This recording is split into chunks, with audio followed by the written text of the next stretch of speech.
Zdravím vás. Ja by som vám rada pozdieľala niečo o liečivej sile stromov, o medicíne, ktorá mne zmenila život. A rada by som ju priniesla aj vám. A jedná sa o gemoterapiu, čo je terapia púčikmi stromov alebo rastlín všeobecne. A používajú sa hlavne púčiky, ktoré obsahujú rýchlo sa deliace tkanivo, embryonálne tkanivo, ktoré obsahuje informácie o celom strome. Môžu sa použiť aj jemnučké korienky, ale väčšinou sa pracuje vlastne s púčikmi. A okrem toho, že obsahujú enzymy, obsahujú minerály, vitamíny, všetko to, čo sa vlastne v tinktúrach a macerátoch nachádza, tak za mňa obsahujú niečo oveľa viacej, a to je tá informácia. Volá sa to aj informačná medicína, medicína 3. tisícročia. A naozaj je to niečo, čo ja som do tejto doby ešte nepoznala cez žiadnu inú medicínu. A teda vyštudovala som veterinárne lekárstvo a venujem sa rôznym typom liečenia celý život. Hlavne tým alternatívnym, prírodným, od aromaterapie, fitoterapie na rôzne spôsoby, zvukoterapii, theta healingu a rôznym cestám osobného rozvoja, a táto medicína mi príde ako nádherní pomocníci, ktorí nám osvetľujú naše vnútorné procesy. Čiže oni fungujú na fyzickej úrovni, vieme nimi liečiť naše fyzické zdravie, ale čo je pre mňa ešte dôležitejšie, že idú ku koreňu, že sa nekončia pri tom fyzickom tele, čo je vlastne až ten konečný produkt vnútornej disharmonie, ale poukazujú nám cestou vlastne toho zvedomenia si toho, čo sa nám v živote deje, a osvetľujú nám tú cestu k sebe. A ich použitie je tak široké, ako je spektrum problémov, ktoré môžeme mať, a dajú sa použiť nádherne aj u zvierat, aj u detí, a nádherne fungujú spolu s rôznymi inými medicínami. Je krásne vlastne jednak ich prepájať navzájom, viaceré stromy dohromady, a zároveň pracovať aj ďalšími spôsobmi. Či už vlastne my inklinujeme a veríme západnej medicíne alebo nejakým ďalším prírodným spôsobom, tak je to krásne skombinovať to. A kto ste nezažili, veľmi odporúčam vyskúšať na vlastnej koži, na vlastnom tele a vlastnom duchu toto prepojenie.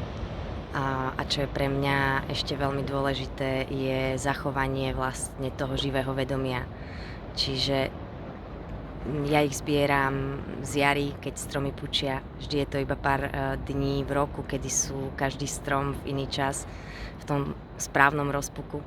A za mňa to zachovanie vlastne toho, že o to požiadam, že mi je to dovolené, že sa pri tom modlím, vkladám tam zámery, žiadam o to, čo chcem, aby ďalej prinášali ľuďom, a že to potom už vlastne neprechádza žiadnou mechanizáciou, ale vlastne ten zámer je tam zachovaný.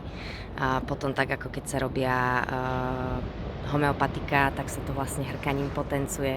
Samozrejme je krásne robiť to vedome, robiť to so zámerom, robiť to v čistej energii, a naozaj do toho vkladám všetko, čo môžem. Venujem sa posledné roky naplno len tomuto.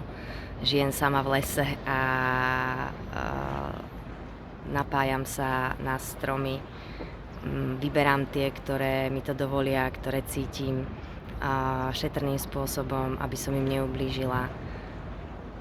A vždycky mi chodia aj nádherné posolstva a vhľady, veľmi silné precítenia, a veľmi odporúčam, koho to volá,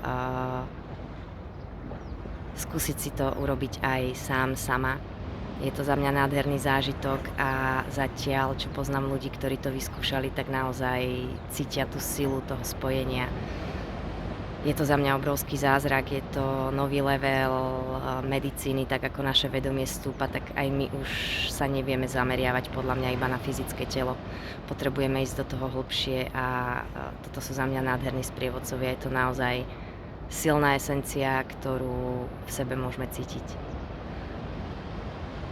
Tak, v skratke, ak by vás to volalo, chceli by ste vedieť viacej, prípadne priamo skonzultovať nejaké vaše momentálne rozpoloženie na akejkoľvek úrovni, či už je to mentálna, emočná, nejaké zaseknutia, niečo, čo by ste chceli v sebe podporiť, niečo, čo už by ste možno nechceli až tak v živote zažívať, akýmkoľvek smerom sa chcete pohnúť, tak títo priatelia nás v tom vedia podporiť. Tak vám prajem krásny čas a pod videjko do komentárov pridám video, ktoré som natáčala s mojou školiteľkou Jindrou Vienikovou ešte minulý rok, tiež z úžasnej kréty, tak ako aj teraz. A ešte nejaké videjka, ktoré som natáčala s mojou kamarátkou Leničkou, za čo jej veľmi ďakujem. A samozrejme ozvite sa mi do správy, do komentu, čokoľvek, keď budete chcieť vedieť viacej a rada sa vám potom online nejak cez telefón ozvem. Prajem krásny čas a majme sa radi.